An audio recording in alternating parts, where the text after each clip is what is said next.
మీకు ఎప్పుడైనా ఒక గొప్ప ప్రణాళిక ఉందని అనిపించి, ఆ తర్వాత దేవుడు ఇంకా గొప్పదైన దాన్ని ఉద్దేశించాడని తెలుసుకున్నారా? ఈరోజు మనం ఒక కథలోకి లోతుగా వెళ్తున్నాం. ఇది దేవుడు ఎలా అద్భుతంగా పనిచేస్తాడో మన ఊహలకు కూడా అందని విధంగా చూపిస్తుంది.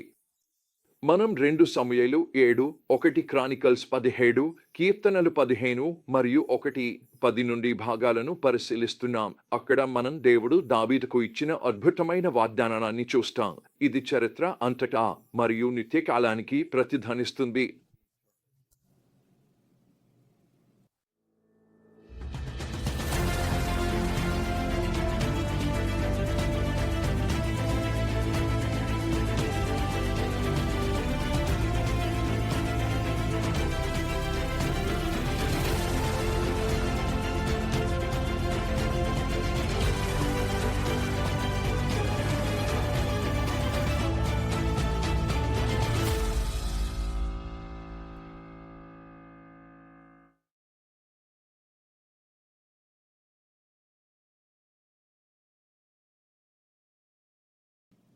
ఈ భాగాల ప్రధాన సందేశం 2 సమూయేలు 7వ అధ్యాయం 11 మరియు 12వ వచనాలలో దేవుడు దావీదుతో చెప్పిన మాటల్లో కనిపిస్తుంది.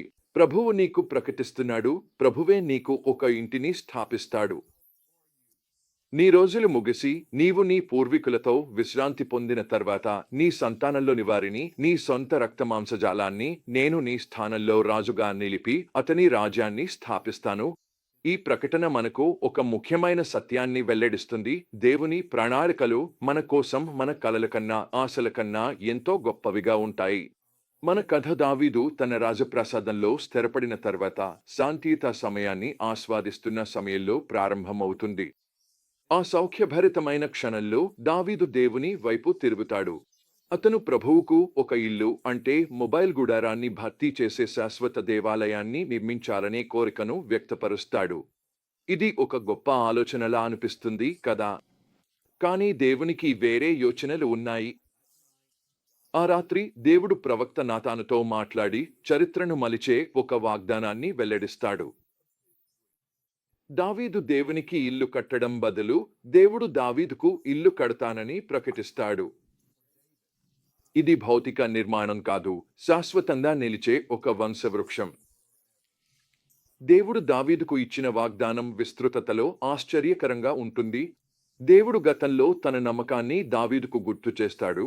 ఎలా అతన్ని గొర్రెల కాపరి స్థితి నుండి తీసుకుని రాజుగా చేసినాడో, తర్వాత ఆయన దావీదు పేరును గొప్పదిగా చేస్తానని, ఇశ్రాయేలు జనులకు శాశ్వత నివాసాన్ని ఇస్తానని మరియు అద్భుతంగా దావీదు సంతాన ద్వారా అతని సింహాసనాన్ని శాశ్వతంగా స్థాపిస్తానని వాగ్దానం చేస్తాడు. ఈ వాగ్దానం దావీదు తక్షణ వారసులను మించి పరిపూర్ణ రాజైన మెస్సియా యేసు క్రీస్తును సూచిస్తుంది. ఇది దేవుని యోచనలు మన ఊహ కంటే ఎప్పుడూ గొప్పవిగా, విస్తృతమైనవిగా ఉంటాయని చూపించే అందమైన ఉదాహరణ. ఈ వాగ్దానానికి దావీదు స్పందన హృదయాన్ని కదిలించేలా ఉంటుంది. అతడు లోపలికి వెళ్లి ప్రభువు ఎదుట కూర్చుంటాడు. ఆయన మంచితనంతో ముంచెత్తబడి 2 సమూయేలు 7వ అధ్యాయం 18వ నుండి 29వ వచనాలలో రికార్డ్ చేయబడిన అతని ప్రార్థన వినయము మరియు విశ్వాసానికి ఆదర్శంగా నిలుస్తుంది. దావీదు ఇలా అడుగుతూ ప్రారంభిస్తాడు, ప్రభువా, నేను ఎవరు? మీ దయచేత ఈ దాకా నన్ను తీసుకువచ్చిన నా కుటుంబం ఏమిటి? తనకు లభించిన ఆశీర్వాదాలు తన శ్రేయస్సు వల్ల కాదని, దేవుని కృప వల్లనే అని అతడు అంగీకరిస్తాడు.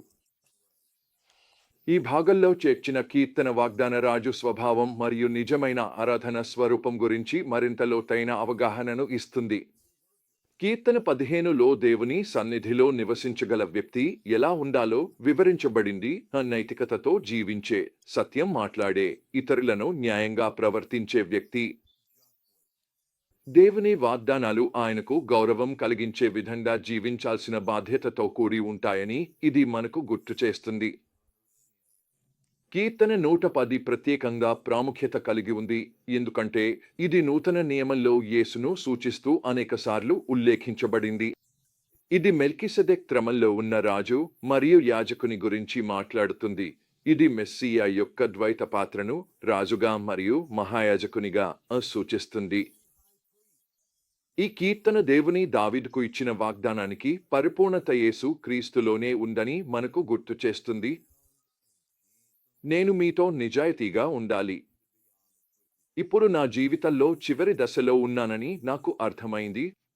దావీదు చేసినట్లే నేను కూడా దేవుని మంచితనాన్ని గురించి ఆలోచిస్తూ కొంత సమయం గడిపాను. దేవుడు నాకు మరియు నా కుటుంబానికి చూపిన విశ్వాసాన్ని ధ్యానిస్తూ నేను ఆశ్చర్యచకితుడినయ్యాను. నేను ఆయనను అనేకసార్లు నిరాశపరిచాను, కానీ ఆయన మాత్రం ఎప్పుడూ నన్ను నిరాశపరచలేదు. ఆయన ఎంత మంచివాడో! గాని ఈ చివరి దశలో నేను ఆయనకు గౌరవం కలిగించేలా జీవించాలనుకుంటున్నాను. భవిష్యత్ తరాలు ఆయనతో కలిసి నడవాలని, యేసును రాజాధిరాజుగా మరియు దేవుని సన్నిధిలోకి మనల్ని తీసుకెళ్లే మహాప్రధాన యాజకుడిగా తెలుసుకోవాలని నేను కోరుకుంటున్నాను. నా పిల్లలకు మరియు భవిష్యత్ తరాలకు ఒక వారసత్వాన్ని వదిలిపెట్టాలనే ఆలోచనలో ఉన్నప్పుడు ఈ శాస్త్రవచనాల్లో ఎంతో ఉంది. ఇవన్నీ మనం ఈ రోజే వర్తింపజేసుకోవచ్చు. అయితే మన జీవితాల్లో ఈ సత్యాలను ఎలా వర్తింపజేసుకోవచ్చు? దేవుని యోజనలు మీకోసం మీ స్వంత యోజనల కంటే గొప్పవని నమ్మండి. మీ అంచనాలకు భిన్నంగా ఉన్నా కూడా ఆయన మార్గదర్శకతకు మీరు ఓపికగా ఉండండి. దేవుని ఆశీర్వాదాలను వినయంతో మరియు కృతజ్ఞతతో స్వీకరించండి. అవి మన శ్రేయస్సు వల్ల కాకుండా ఆయన కృప వల్ల వచ్చాయని గుర్తించండి. తర్వాత నైతికతతో మరియు న్యాయంగా జీవించండి. కీర్తన 15లో వర్ణించబడిన స్వభావాన్ని ప్రతిబింబించండి. దేవుని ఆశీర్వాదాలు బాధ్యతతో కూడినవని గుర్తుంచుకోండి. మీ జీవితంలో దేవుడు ఒక ఇంటిని నిర్మిస్తున్నాడేమో అని పరిశీలించండి. విశ్వాసపు వారసత్వాన్ని, మీ ప్రస్తుత పరిస్థితులను మించి వ్యాపించే ప్రభావాన్ని మరియు దేవుని వాగ్దానాలన్నీ యేసులోనే మెస్సియా క్రీస్తు తీరుస్తాయని గుర్తుంచుకోండి. మీ జీవితం మరియు ఆశలను ఆయనలో కేంద్రీకరించండి. దావీదుకు దేవుడు ఇచ్చిన వాగ్దాన కథ మనకు గుర్తు చేస్తుంది. ఈ దేవుడు తన నిత్య ఉద్దేశాలను ఎప్పుడూ నెరవేర్చుతూనే ఉంటాడు, మనం ఊహించలేని మార్గాల్లోనైనా. ఒకసారి ఆలోచించండి, మీ జీవితంలో ఎక్కడ మీరు మీ స్వంత ప్రణాళికలను వదిలిపెట్టి దేవుని గొప్ప దృష్టిపై నమ్మకం ఉంచాల్సి ఉండొచ్చు. దావీదులాగా మీరు ఎలా వినయంతో మరియు కృతజ్ఞతతో కూడిన హృదయాన్ని పెంపొందించగలరు? గుర్తుంచుకోండి, దావీదులాగే మనము ఒక గొప్ప కథలో భాగం. ఇది దేవుని విమోచన మరియు పునరుద్ధరణ కథ. మన పాత్ర ఏమిటంటే ఆయనపై నమ్మకం ఉంచడం, ఆయన మార్గదర్శకత్వాన్ని అనుసరించడం మరియు ఆయన నామానికి గౌరవం కలిగించే విధంగా జీవించడం. మనము అలా చేయగానే దేవుడు మన జీవితాల్లోనూ మన ద్వారా కూడా ఏదో నిర్మిస్తున్నాడని మనం తెలుసుకుంటాము. అది ఎంతో అద్భుతమైనది మరియు నిత్యమైనది. మనమే ఒంటరిగా నిర్మించగలదానికంటే ఎంతో గొప్పది. కాబట్టి మీ స్వంత కోరికల కన్నా దేవుని చిత్తాన్ని వెతకడంలో నిబద్ధత చూపండి. ఆయన వాగ్దానాలు మరియు ప్రణాళికలు పరిపూర్ణమైనవని, నిత్యమైనవని నమ్మండి.